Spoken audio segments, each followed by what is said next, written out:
You're listening to a podcast by Oak Magazine.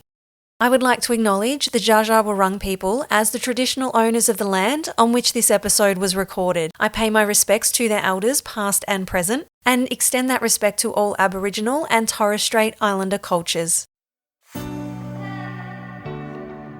Welcome to A Friend of Mine, a series of conversations with some incredible and inspiring women in business from regional and rural Australia.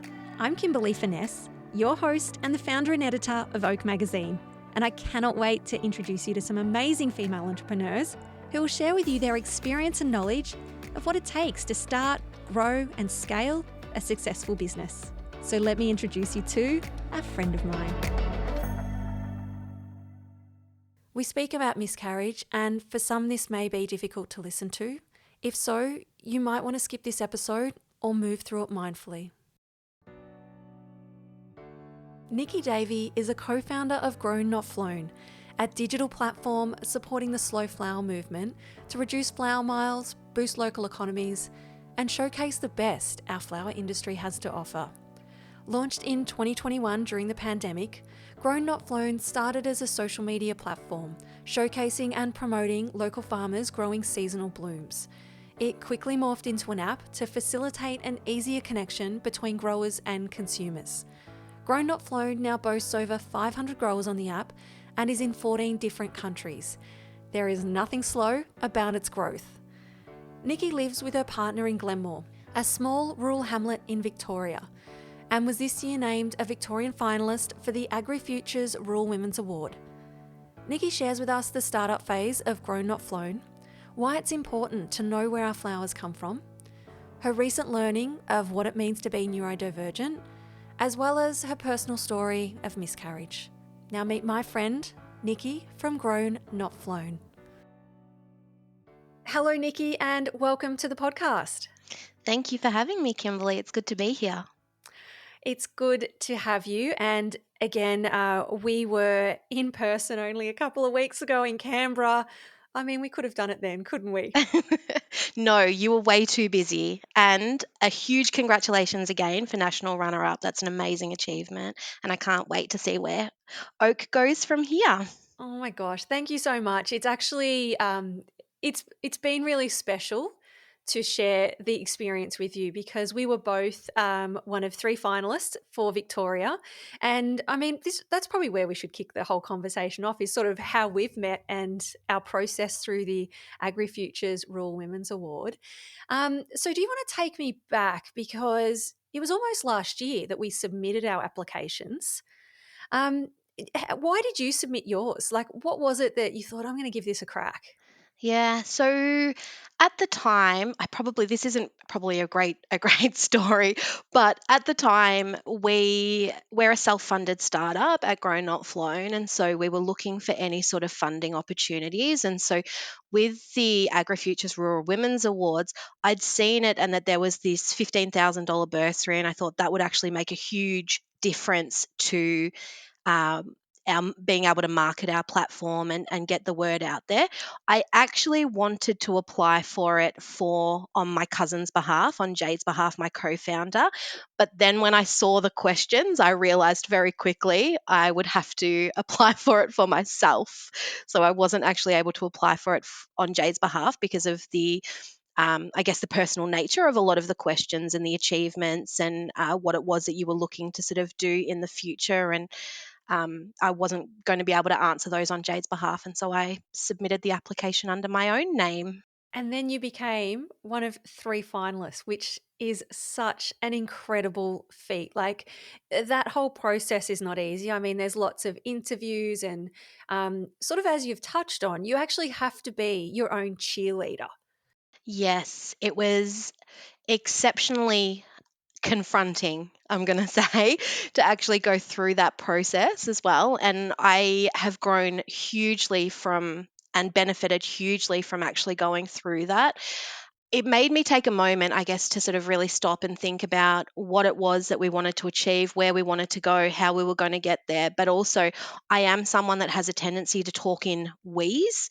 And so it was also learning how to change that vocabulary from we to I.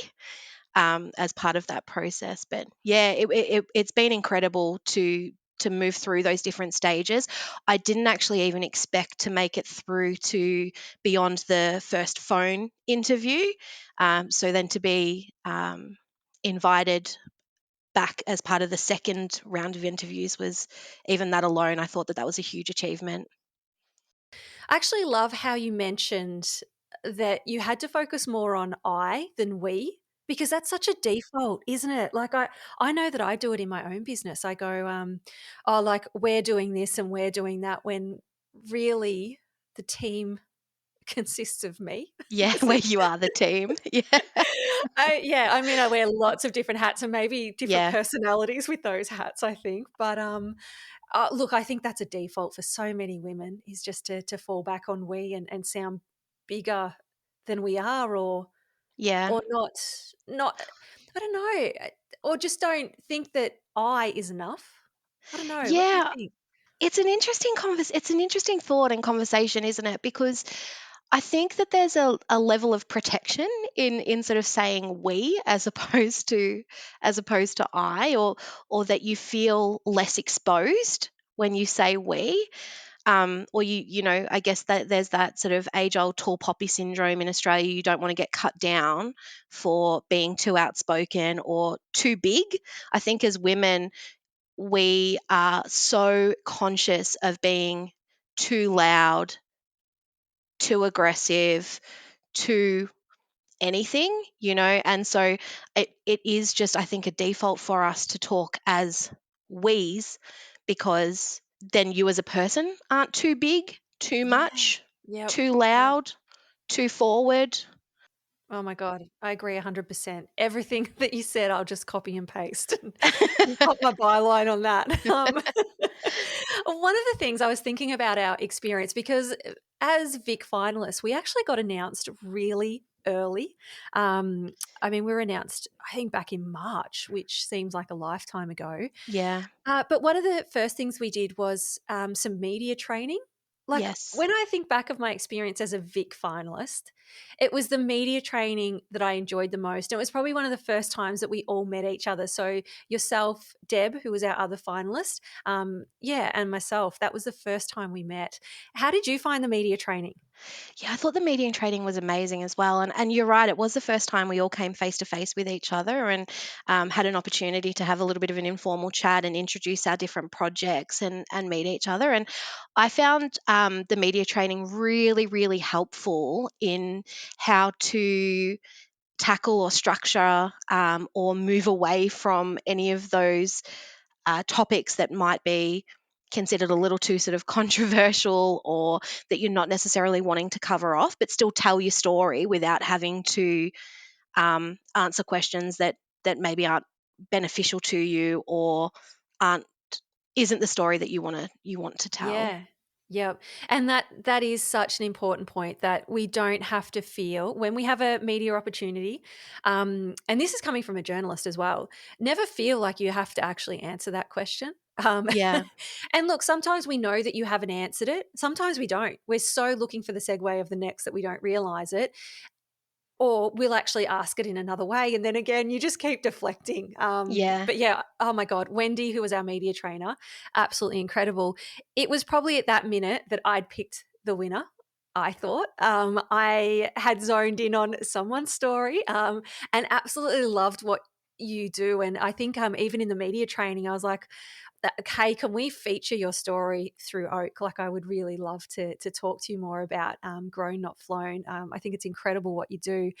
And I suppose fast forward a few weeks, and yeah, we were all in Melbourne for the announcement, which was exciting. But at the same time, were allowed 10 people, which was yeah, it was yeah. tiny. Good old COVID. Yeah, we were very nervous about getting another snap lockdown, I guess, as Yes. well. And Kimberly, I was the same. I feel like the moment that I heard your story as well, I was like, I know Really? the winner. Yeah, See, no, and I've just have not thought that throughout the whole thing. I'm like, I'm just a magazine, and you know, I need to work on my self belief in that sense, that yeah, it is more than a mag, and I think deep down I know that it does a lot of things. But when I hear personal stories of why you're doing what you're doing, and I think of the big scale, the impact that you're having on an industry, I think, oh my God, this is amazing. Um, we might as well talk a little bit more about Melbourne, and then we'll switch into Yeah. actually what your business is, because we haven't spoken about it yet. But Melbourne was really exciting. You know, we got down and we got to see each other face to face. And one of the reasons why I joined, or why I submitted my application, was I wanted to be part of the alumni. And we had drinks beforehand, before the official announcement. And it was at that table that I suddenly realized that this alumni is actually a real thing. Yeah. Like Maz, Catherine Marriott, she was opening doors and connecting and have you met and have you talked to. Did you realize that as well? Yeah, and Maz is phenomenal as well. I really feel as though she's taken me under her wing. And I don't know whether you Oh, feel the same way. And the just constantly connecting and just, have you met this person? Have you met this person? This is Nikki from Grown Not Flown.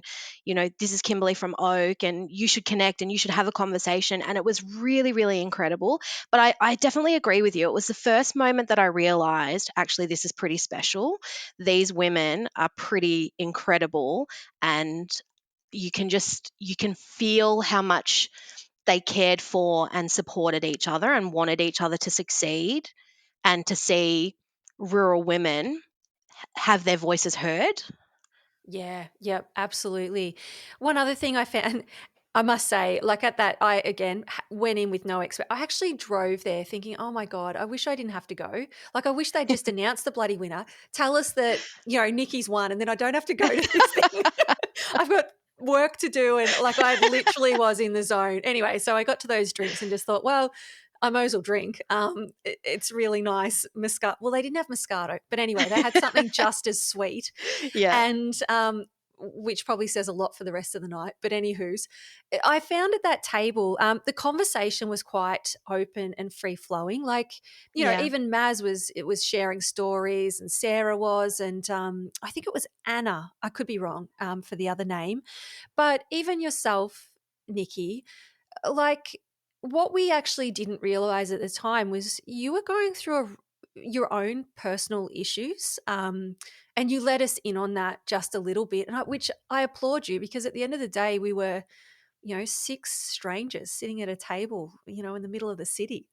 Yeah, I think as well, I'm a very open and transparent person as well, and I genuinely believe in sharing stories to be able to help each other, and or be able to sort of, if you can just provide a little bit more information to somebody else who might not sort of know, then it can do wonders. But at the time, I had just recently had a miscarriage, so it was it was the same week that we were doing the final interviews. I was 11 weeks pregnant. So I'd had my first scan, seen the baby's heartbeat, feeling very excited, getting ready to, feeling like we were only days away from that safe stage where you can start to sort of share your news with the wider world. And the same week that I had my final interview, and then we had the media training, I started to spot, and then I actually found out I lost the baby on the Friday. And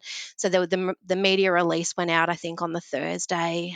So I wasn't physically, emotionally, mentally in a very good space. And I know when we were doing the awards ceremony as well, I was still quite broken, but I knew that it was important to show up and to meet yourself and meet Deb in person, and to continue through the process. But it was an incredibly tough time for myself and for my partner Sam, and I suppose for our friends and family around us, who just, we were all hurting, but in different In ways. different ways, yeah. Yeah. And that, I think that's really important to say, isn't it? That everyone does hurt, but they do hurt in different ways, and Yeah. they do show it in different ways as well. Yeah. So I do want to say that you and I have had the conversation before. I haven't just jumped on you with Yes. this question. Yeah. Just so those think, oh my God, that just come out of nowhere. Yeah, just to make sure that you were comfortable, and Yeah. you sort of said you want to share the story because of your, I'm going to say, misconception Yeah. of, what is required of us as women who have a miscarriage. Yeah, and I just didn't know, and I think, and I, anything I knew about miscarriage had sort of come from movies or TV shows where, um, you know, people just seem to be okay. They just seem to get on with their life, and so I was sort of, when I was going through the process, I had 3 really large bleeds. I was bedbound for 4 days, wasn't able to move or really do anything, and on that 5th day I went back to work. I did it. I could barely sit or stand, but I didn't know that it was okay to rest.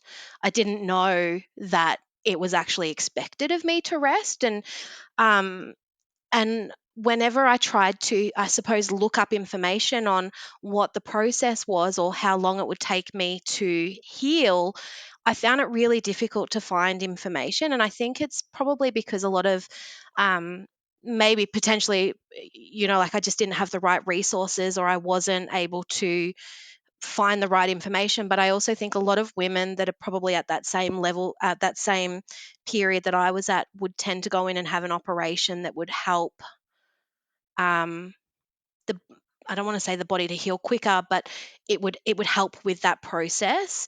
There's still a long healing process that happens as a result of it, but I didn't know, and then, the moment I stopped, and I'm sorry for being graphical, too graphic here, but the moment I stopped bleeding, I thought, oh, I've got to go back to the gym. I've got to, Oh. and so I went back to the gym, and Mm. then I was like, whoop, nope, too early. And then Yep, the next yep. week I was like, time to go back to the gym. Whoop, nope, too early. And I would say honestly, it took my body about 3 months to sort of normalize and to feel, for me to physically feel like myself again. Yep. Emotionally and mentally, it took a lot longer. And that's because we don't realize that for our bodies to do what they do, making a baby, just what happens to us, the hormones, the everything, Yeah. like it does, it takes so long for us to not only physically heal, but mentally and emotionally, and I think. Oh gosh, what was I going to say? There was so much. I was just sitting listening, going, "Oh, the fact that when you say like you couldn't find any information, Yeah. like how do we fix this? Like honestly, like what is it? I mean, podcasts can't be the answer because that's not accessible by everyone. We Google it, it's not going to come up Yeah. all the time. Is it our health professionals that need to give us more information? Like what?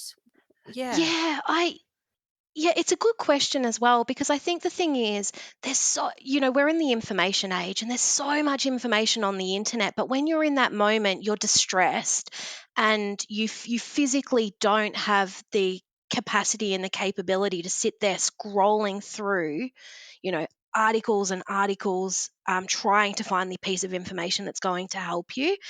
I think we don't talk about it enough.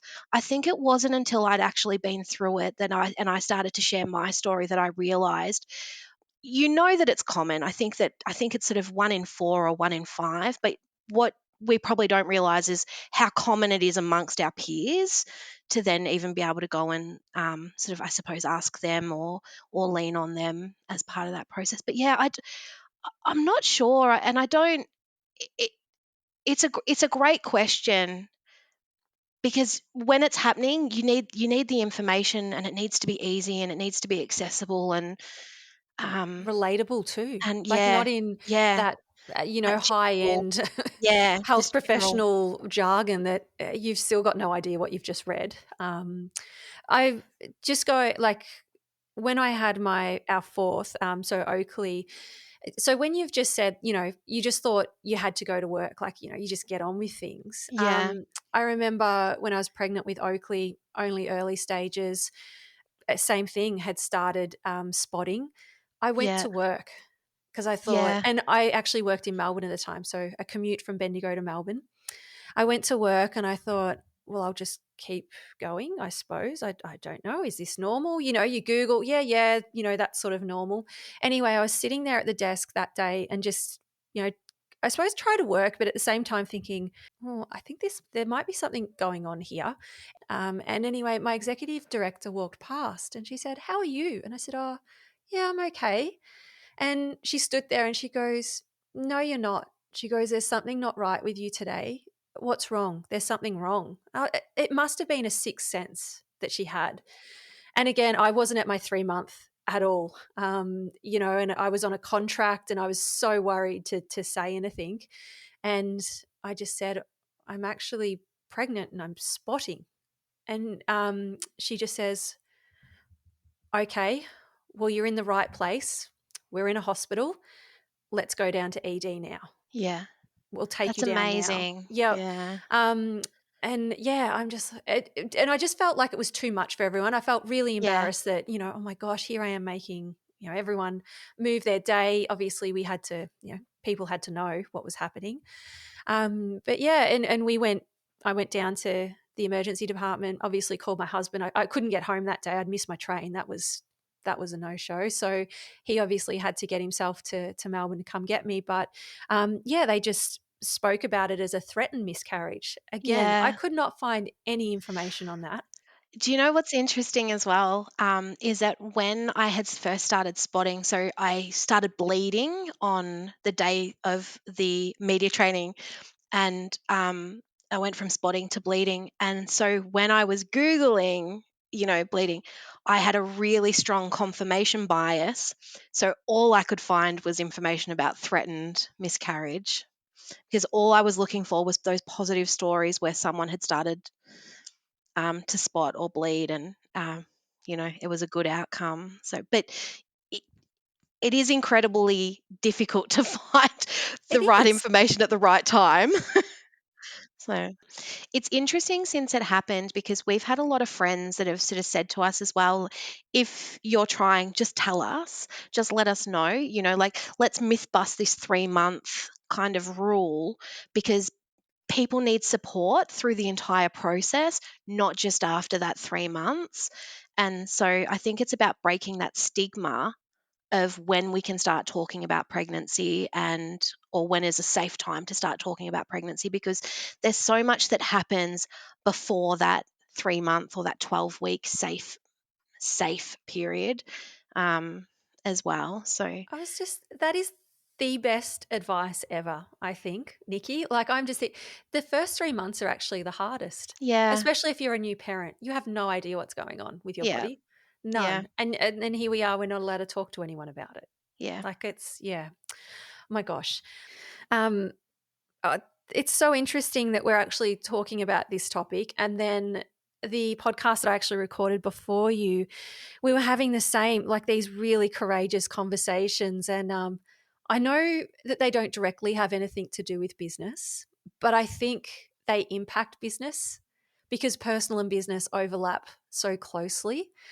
So what now feels like a really big gear change back into business, I still think there are powerful reasons, or there is some really good stuff that comes out from sharing this. I know that there'll be someone listening that will relate to it, or maybe there might be someone that's trying for family and then think, well, actually, maybe I should tell people before that 3 month mark. I don't know. Maybe this is how it starts, Nikki, is by Yeah, just one or two of us chatting, someone else listening, and then, off it goes and its I little hope so. tentacles go out. Yep. Let's talk about your business because it is Yes, incredible. It is thank called you. Grown Not Flown. Tell everyone, what was the catalyst to actually starting Grown Not Flown? Yeah, so Grow Not Flown is an online platform, an app that's helping to connect flower farmers and consumers across the globe. We've gone global, which was Oh very, my very exciting. God.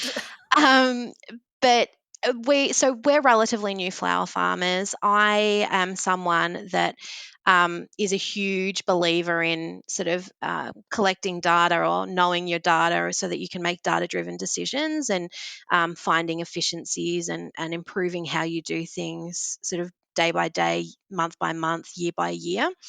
And so, being relatively new flower farmers, we there were lots of there were lots of what I would consider to have been sort of, I guess, pain points and gaps, that when I actually started looking for technologies or platforms to be able to support, there really wasn't anything available. And so if I take a step back, there's probably a few things that kind of happened before then as well. But it was so there's two farms that sit behind Grown Not Flown. It's Duck Duck Pig, which is my family's farm. So my sister, myself, and my partner Sam, we succession planned and took over our family farm about 3-4 years ago, and what has traditionally been what I would call a sort of a hobby farm with beef cattle, we are transitioning it into a truffle and cut flower farm. But our co-founder, so the other farm behind Grown Not Flown, is Narwarri Flower Farm, and that is my cousin Jade and her husband Hayden. Jade and Hayden refer to themselves as the accidental flower farmers. The reason being is that they purchased a farm, had no idea it had this cut flower, this long-term established cut flower farm on it, and they were actually only days away from bulldozing their flower patch when they noticed that they were flowering and decided to get a consultant in. Needless to say, it was a really I'm going to say profitable business, or there was the opportunity for it to be a profitable business. It had been in the past, and so with a little bit of love and a lot of work, they brought the flower patch back to its former glory and have been planting ever since. But as part of their journey as well, they were the ones that then convinced us to move into flower farming, because the perennial wildflowers, so we have things and natives, so we have things like proteas, leucadendrons, leucospermums, which are the pincushions, banksias, those sorts of things. And they like the same soil as the truffles. And so we knew that they would likely do well on our farm. And so we did a trial patch and we've been planting ever since. So Jade and Hayden, as relatively new flower farmers, but with an established business, meant that they needed to find ways to distribute their, or buyers for their produce. For us, we were newly coming into the market. We were going to have, and we will in some capacity, but it's the chicken and egg conundrum around, do you start to market your business with the possibility of not having enough produce to be able to supply, or do you wait until you've got the supply and then start marketing your business and knowing that you may have some level of waste? So that was one of the pain points that we were facing. For Jade and Hayden, being already sort of established, there was 3 different things that sort of occurred. They were getting requests for king proteas in February, which is out of season. They had somebody contact them that was visiting the region and wanted to see if they could come to their farm and if they knew of any other farms in the region that they would be able to assist with. And then they also had someone just looking to help them scan the area and connect with other flower farms as well. And so what we realized, that there was no aggregated view for the flower farming community within Australia to easily be able to find or to leverage the other growers within the industry, to learn from, and to learn and support and to grow and create that level of community. A lot of flower farmers they have an online presence or a social media presence, and a lot of new farmers, or what we found was a lot of the new flower farmers that were coming in were having the same challenges that we were having. Was that because of the reliability, I suppose, of produce, or the volumes that you were going to have, there wasn't anything sort of really available to help you kind of ease into the industry. And so we wanted to help solve that. Oh my gosh. All that background to actually how you've created Grown Not Flown is incredible. To be able to take that bird's eye view and then say, actually, we've got something that could solve not just one problem, but so many. Yeah. Really, really smart. So Grown Not Flown is an app, right? Yeah, it's an online platform and app. So you can log in via your PC. There's a website, www.grown not-flown.com. And you can go in there, and we've got an interactive world map so that you can go in and you can search and you can do keyword searches or different filters by location. So think Google Maps. Each time there's a little marker, it shows where the different flower farmers are. So we launched in July last year. We've been really pleasantly surprised at how much the platform has grown, considering it's all been organic growth. We really only have a social media presence. We haven't done any formal marketing. We have had some sponsored posts on Instagram and those sorts of things, but currently we have over 2,600 users. We have users in over 25 countries, and we've got we've got over 665 flower farms listed on our global map as well. Oh my gosh. And that is in we're not even in 14 July. Oh no, months. I was Yeah, going to say we've passed July. yeah, just Oh yeah. my gosh. Me and my dates and my geography and like I sometimes think, my God, what am I good at here? It just all goes out the door. Yeah, that's just over 12 months. Yeah. That's huge. Like for a business, that's massive. Yeah, and we've been really shocked, to be honest. And what we didn't realize was that our problem would transcend, borders, and that Yep. it really is a borderless problem. That there are, people are facing these same challenges that we're facing, in North America, in the UK, in Europe, as well. And so part of when creating Grown Not Flown is that we wanted it to be accessible. We wanted the long term goal is that we will allow growers to be able to collect and collate their own farm data so that we can also then aggregate that at an industry level and help, feed those insights back into the industry to strengthen it overall as well. But it's baby steps for us. We've got our MVP, which is currently out at the moment. We've started to make small iterations, but as a self-funded startup, it means that things are slow. Yeah. Um, Yep. And the app itself, like to actually list on there, is free. yes, That's right. yeah. Yeah. So I have to ask, how do you make the money? Yeah, so we don't make Yeah. any money. We're pre-revenue at the moment. So we don't have any, everything has been sort of out of pocket for us to date. We see that in the future we'll switch on transactions. Well, we're in testing at the moment for transactions and for a marketplace, and we'll look to take a little slither to help cover the costs of the run and maintenance of the platform.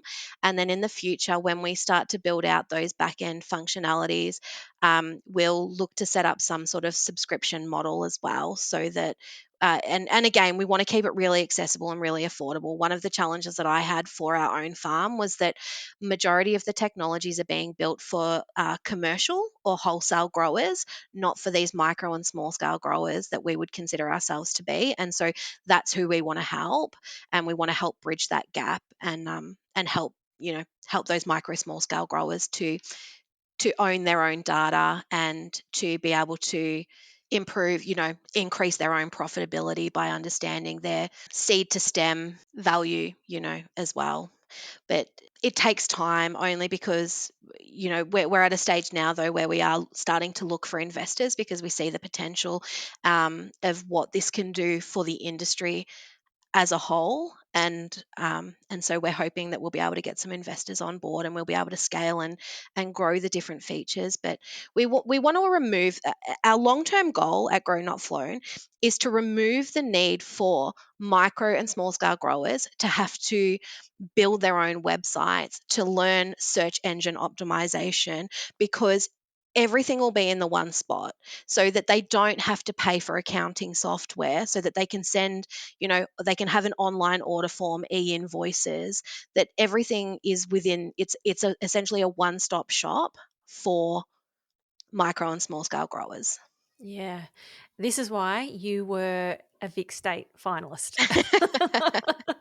I mean, your big vision, I admire so much. Oh gosh, I can't even look outside, the year that we're in, let alone, scale something that big. I think that what I love though, in the last few years is there has been this more of a sustainable, slow flower movement, Yeah. and hopefully more. more brides especially are realizing how important it is to actually purchase flowers that are seasonal. Yeah. Is that Uh, right?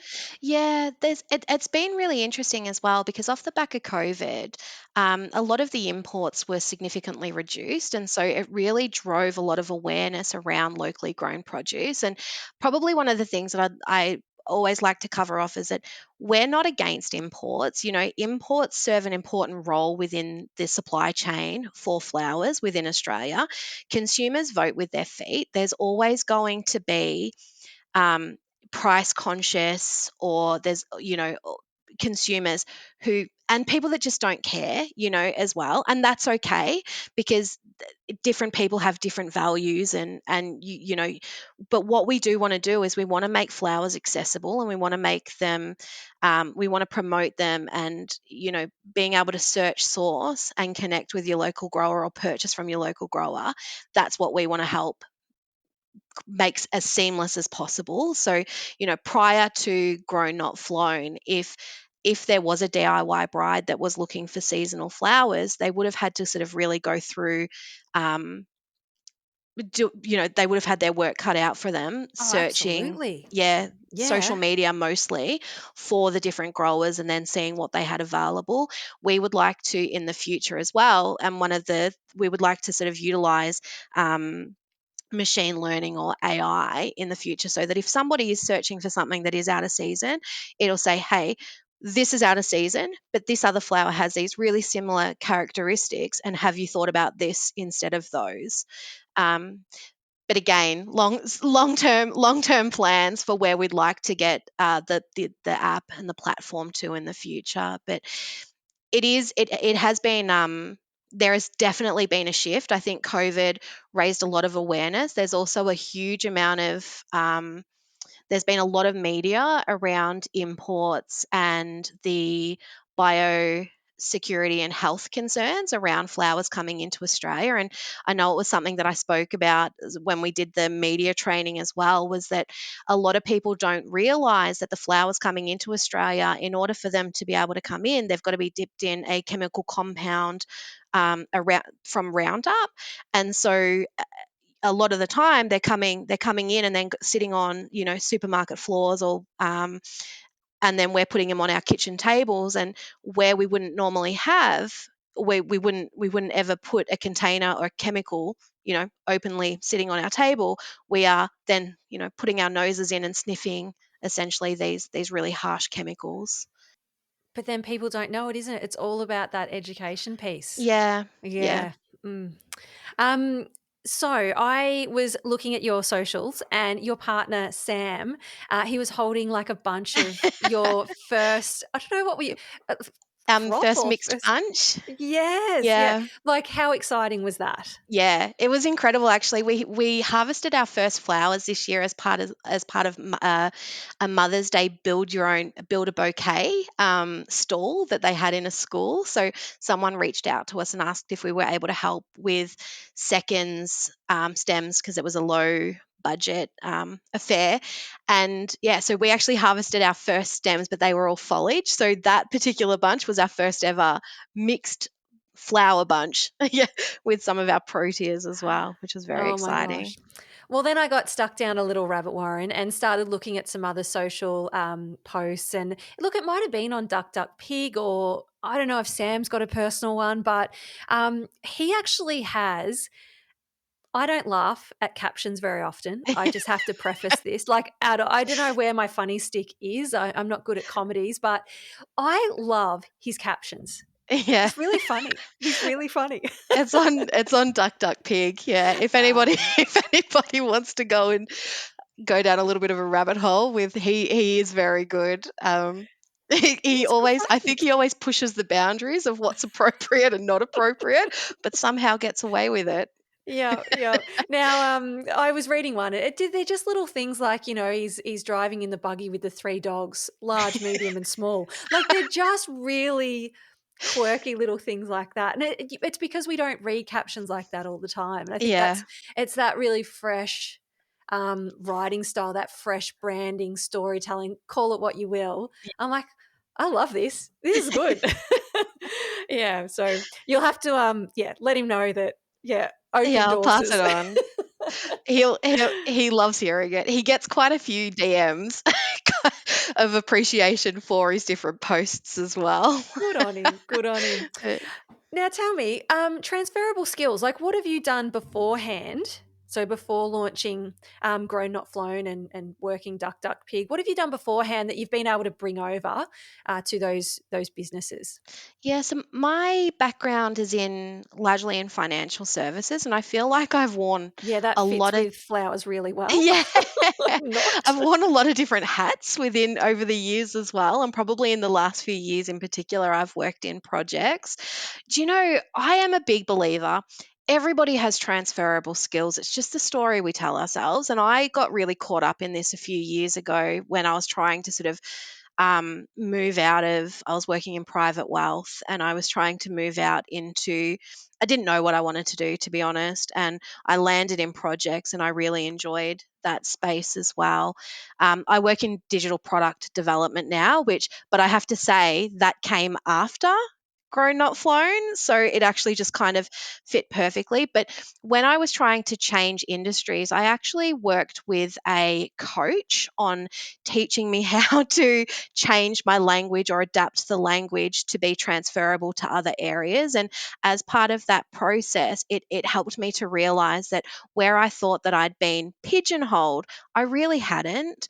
I really, every day stakeholder management, portfolio management, the level of attention to detail required from a regulatory, but also, I mean, an investment portfolio perspective is they're the same skills that you use in anything, and a large portion of what we do is communication and learning how to communicate with people and work with people um and I think we tend to pigeonhole ourselves, and so sometimes it is having that external person come in and just help us to change our language and realize the value that we bring. So if anybody is ever concerned that they don't have transferable skills, I would highly encourage finding someone um, who is a coach or specializes in sort of the transitioning of industries or sort of jobs, and to sort of help you with that, because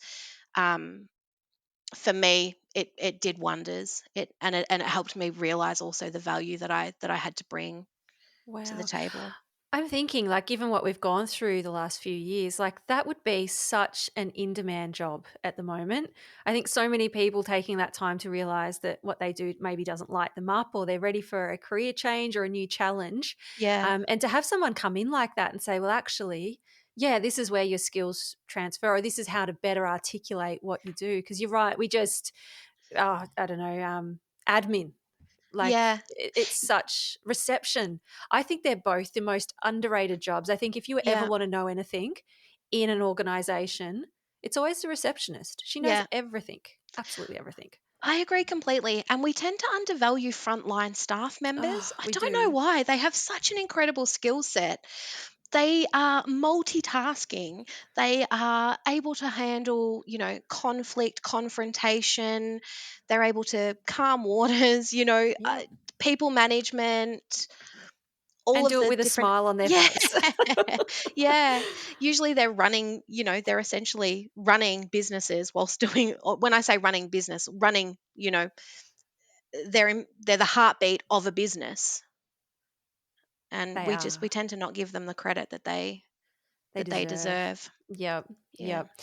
I've actually got one more really big, courageous conversation that I want to have with you. And it actually stems off the back of the word networking because, and if you don't mind me saying, something that I'd noticed was that the networking part of the AgriFutures gala and everything that's involved with it, it was that networking part that, looked really hard for you. Like you just Yeah. weren't comfortable. No. And no one ever is. Don't get me wrong. None of us go in there and going, yes, this is going to be Yeah. amazing. But yeah, I think more so for you, you're just like, oh gosh, I It don't is know. not my natural state, and it is It not isn't. my yeah, it is not something that I am very good at. I I know I sort of I've been very good at the years, and I think we spoke about it earlier, but I would have, in a pre-COVID world, I would have described myself as an ambivert that was able to flex into extrovert um, quite easily. In a post-COVID world, I am 100% introverted. So I was very good at masking. I think a lot of the traits that were, or masking the way that I was feeling to sort of be able to go out and present in an extroverted way in a lot of um, social situations, or maybe using things like alcohol as a crutch, have a couple of wines, loosen up a little. But in today's world, I am trying to sort of bring my whole self and embrace my awkwardness in those situations. But yeah, networking, I find it really, really challenging. It's not my natural state. I'm someone that has a preference for, I'd much rather sort of an intimate conversation. um, I think we sort of touched on it earlier as well. I only sort of realized this year that I did some sort of testing and neurodivergent, and I have a lot of sensory stuff that seems to have been really sort of come out as a result during that COVID period as well. And I guess maybe because I wasn't having to show up in an office every day, and I was probably able to kind of let that guard down and sort of relax and realize sort of who I am. Um, but part of that means that I really struggle in big groups of people where I don't know anybody. I'm definitely not comfortable just walking up and introducing myself and having a conversation. I would much rather small, quiet, intimate spaces. Yeah, yep. And when we think about Canberra, it was 540 people in a Yeah, room, yeah. like in a black tie situation, with an expectation on finalists and alumni that you network. There's some Yeah, really big names in that room, and you need to get out there and start having conversations. Like, yeah. I couldn't think of more of a oh my god situation than that. So you just mentioned that you sort of have discovered that you're neurodivergent. Uh, so what have you learnt about yourself through that? Yeah, I think it's been a really interesting journey, and I and there's so much more awareness around it now as well. But one of the things especially has been that I've been able to reflect on myself as a young child, and constantly getting in trouble for asking too many questions or needing to understand whole information in order to be able to process the information that was being provided or the task that was being asked of me. And it's meant that I've been able to sort of better understand what success looks like for me and what I need to sort of enable success for myself. And it does mean at the end of the day, I spend my days, I still work full time on top of Grow Not Flown and Duck Duck Pig. And I spend the majority of my day in meetings. And so at the end of the day, it's going and taking 30 minutes or an hour of silence, no conversation, just really decompressing and um, taking the time that I need to then be a better person. I also had a lot of trouble with sleeping. So once I hone in on a sound, I can't unhear it. And it means that I've had a lot of trouble over the years with sleeping. I bought some sleep pods, which some both sleep pods, and they have been invaluable. Yeah, just and it's just and the same thing as buying a really good pair of headsets, so that when I'm feeling a certain kind of way, I am learning how to calm myself and how to work with myself rather than constantly being in conflict with doing what I think I should be doing or what people think is acceptable of me versus what I need to do to just make sure that I'm safe and that I'm going to be able to function. And so part of that is I also recently I just had a birthday. My partner got me a Nintendo Switch for, and so I disappear into Mario I love it. playing, yeah, I playing love it. playing games on my Nintendo. But they're the things that I need to be able to um disconnect and just come back into myself before I can then show up and be the best version of myself for other people. Yeah, yeah.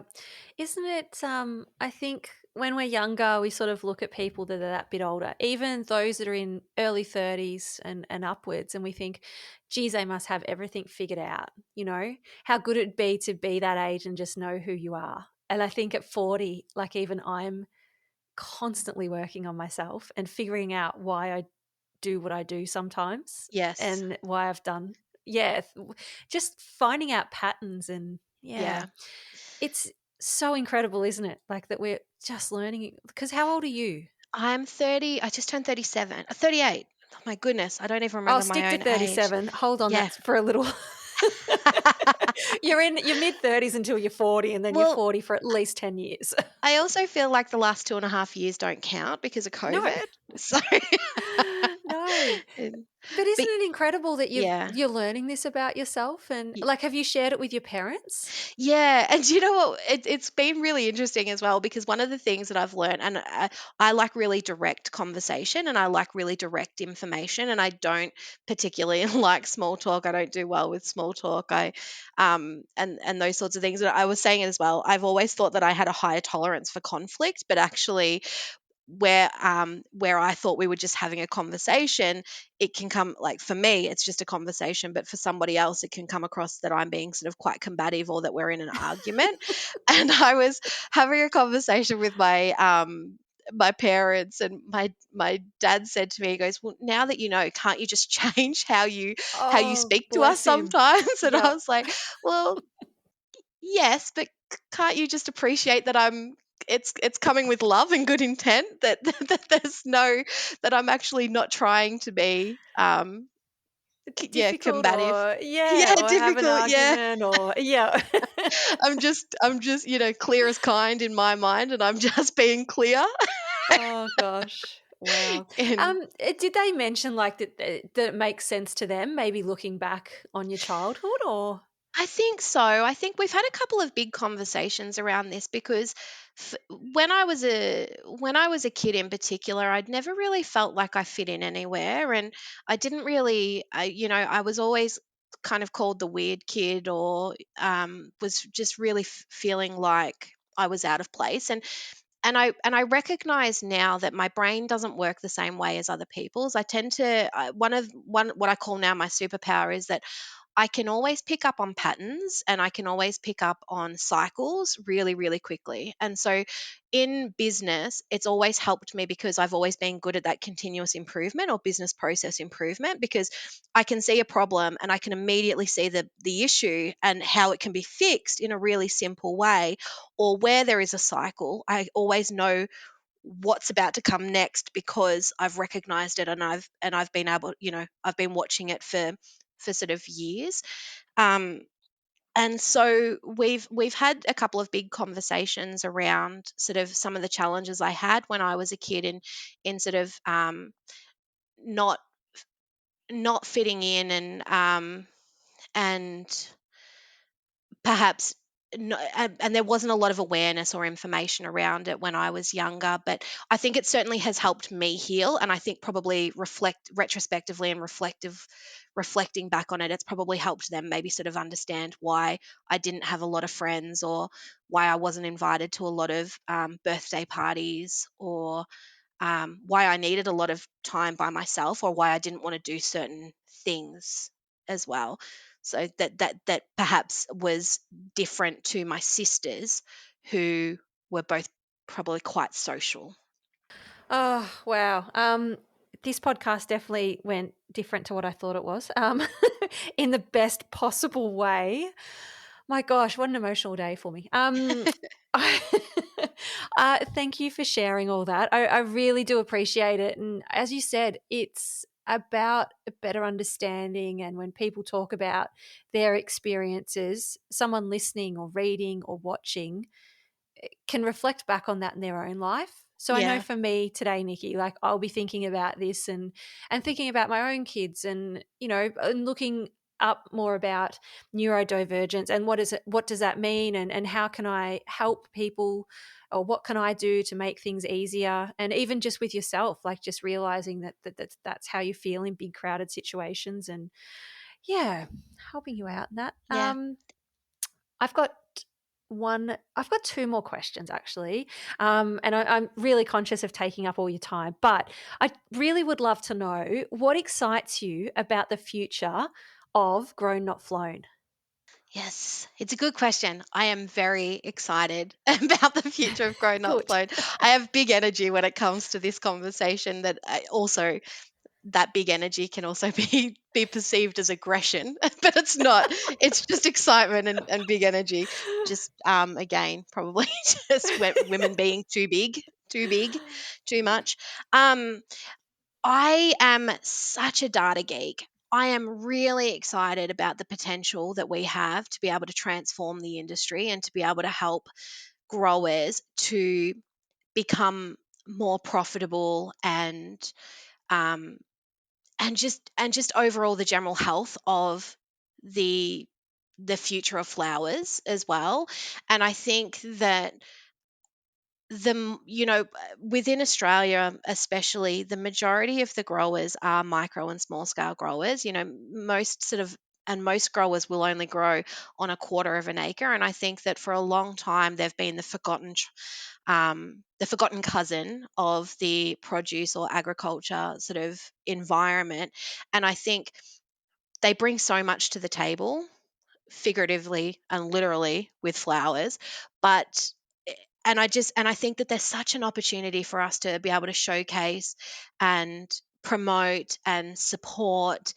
Um, but more than anything, I want those analytical insights to be able to just help strengthen the industry as a whole, and really help the micro and small scale growers to be competitive and to feel like they've got a voice and to feel heard by an industry that feels like it's almost been forgotten, especially with some of the big player voices that tend to sort of dominate the news headlines with their own agendas.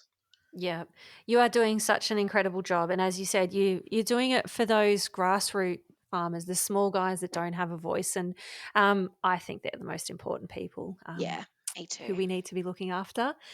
My final question that I always ask to wrap us up is: can you tell me about a friend of yours that we all need to know about? Oh, yes, this is a good one. And I thought about this a lot. So, someone that really helped us early on in our flower farming journey was Rebecca Noble, who does the Dish the Dirt podcast. So, telling Australian farmers' stories.